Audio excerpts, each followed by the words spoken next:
de um pastor protestante, Frederick Frobel nasceu em Oberbisch, no sudeste da Alemanha, em 1782. 9 meses depois de seu nascimento, sua mãe morreu.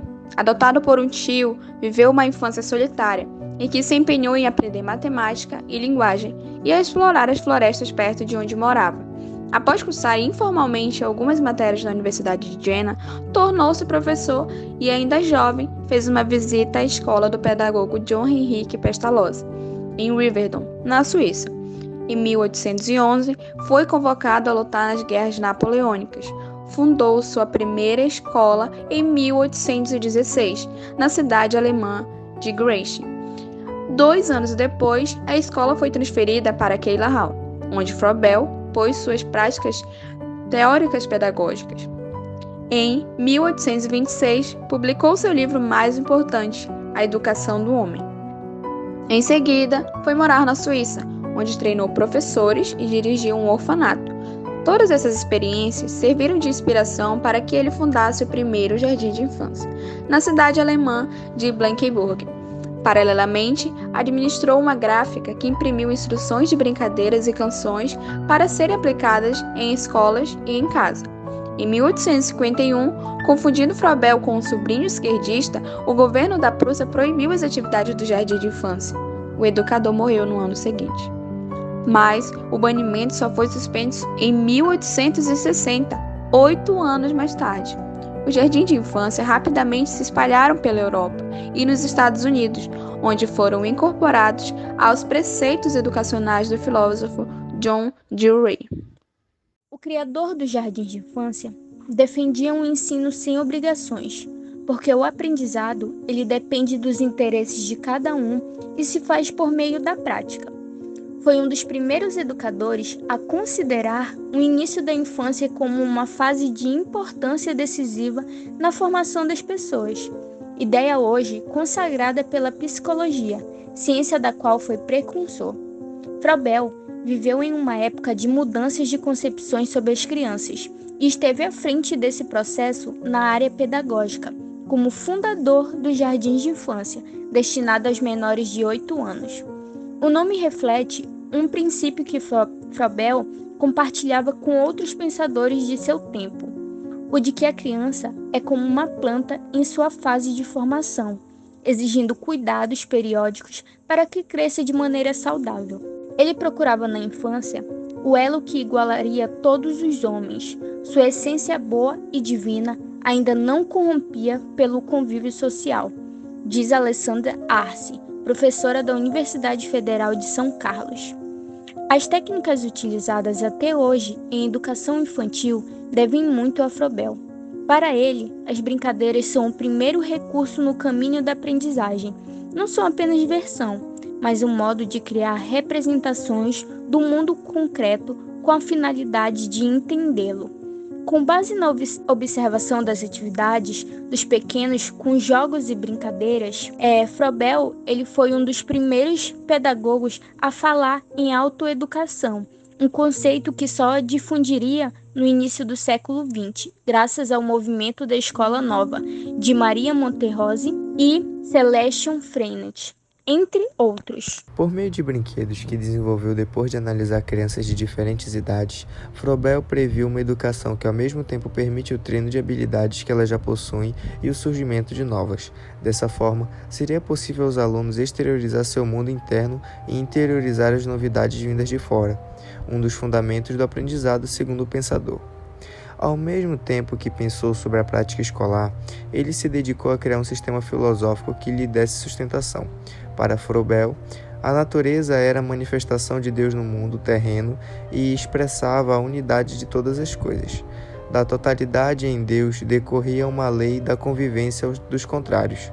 Isso tudo levava ao princípio de que a educação deveria trabalhar os conceitos de unidade e harmonia, pelos quais as crianças alcançariam a própria identidade e sua ligação com o eterno. A importância do autoconhecimento não se limitava à esfera individual, mas seria ainda um meio de tornar melhor a vida em sociedade. Além do misticismo e da unidade, a natureza continha, de acordo com Frobel, um sistema de símbolos conferido por Deus. Era necessário desvendar tais símbolos para conhecer o que é o Espírito Divino e como ele se manifesta no mundo. A criança, segundo o educador, trazia em si a semente divina de tudo que há de melhor no ser humano. Cabia à educação desenvolver esse germe e não deixar que se perdesse. Froebel considerava a educação infantil indispensável para a formação da criança, e essa ideia foi aceita por grande parte dos teóricos da educação que vieram depois dele. O objetivo das atividades nos jardins de infância era possibilitar brincadeiras criativas. As atividades e o material escolar eram determinados de antemão, para oferecer o máximo de oportunidades de tirar proveito educativo da atividade lúdica. Froebel desenhou círculos, esferas, cubos e outros objetos, que tinham por objetivo estimular o aprendizado. Eles eram feitos de material macio e manipulável, geralmente com partes desmontáveis. As brincadeiras eram acompanhadas de músicas, versos e danças. Os objetivos criados por Froebel eram chamados de dons ou presentes, e haviam regras para usá-lo, que precisariam ser dominadas para garantir o aproveitamento pedagógico. As brincadeiras previstas por Froebel eram quase sempre ao ar livre, para que a turma interagisse com o ambiente. Todos os jogos que envolviam os dons, que começavam com as pessoas formando ciclos, movendo-se e cantando, pois assim conseguiam atingir a perfeita unidade. Para Froebel, era importante acostumar as crianças aos trabalhos manuais. A atividade dos sentidos e do corpo despertariam o germer do trabalho, que, segundo o educador alemão, seria uma imitação da criação do universo por Deus. Educação espontânea. O caminho para isso seria deixar a criança livre para expressar o seu interior e perseguir seus interesses.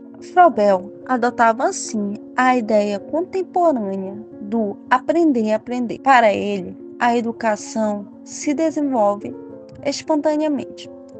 Quanto mais ativa é a mente da criança, mais receptiva a novos conhecimentos. O ponto de partida do ensino seria o sentido e o contato que eles criam com o mundo. Portanto, a educação teria como fundamento a percepção da maneira como ela ocorre naturalmente nos pequenos. Isso não quer dizer que ele descarta-se totalmente o ensino diretivo, visto como um recurso legítimo caso o aluno não apresentasse o desenvolvimento esperado.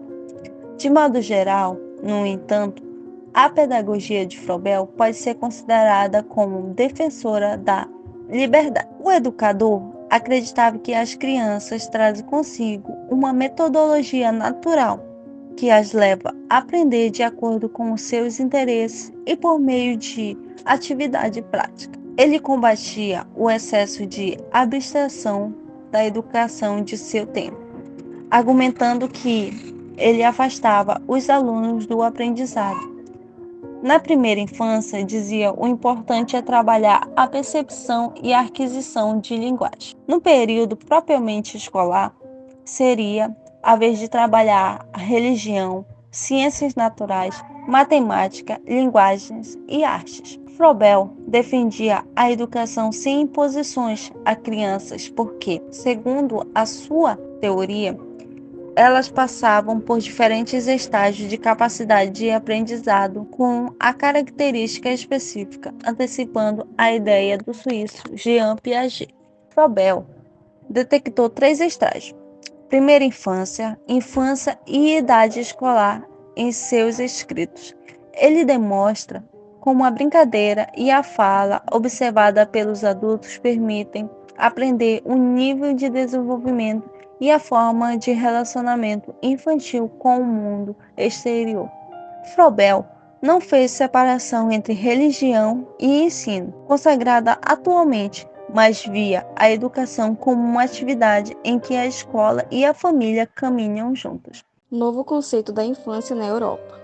Duas tendências históricas são essenciais para a compreensão da obra de Froebel. Uma é a valorização da infância, que passou entre os séculos XVIII e XIX, a ser encarada como uma fase da vida com particularidade bem marcante e com duração longa. É dessa época também o surgimento do conceito de adolescência. Havia pouco tempo, era comum meninos europeus de 7 anos entrarem nas Forças Armadas. Cerca de um século antes do nascimento de Froebel, tamanha era a mortalidade infantil que a infância não passava de um período de teste para os candidatos a adulto. Na Idade Média, segundo o historiador Franz Philipp Ary, a ideia de infância simplesmente não existia. As crianças eram adultos à espera de adquirir a estatura normal. Outra tendência histórica marcante do período em que Froebel viveu foi o individualismo burguês, simbolizado pela figura de Napoleão, que encarnava o ideal do homem que se fez sozinho e se tornou imperador da França. Froebel chegou às suas conclusões sobre a psicologia infantil, observando as brincadeiras e os jogos das crianças. Diante das atividades espontâneas de seus alunos, você já pensou que, tendo a oportunidade de entender a psicologia de cada um e também de depreender algumas características da faixa etária a que eles pertencem?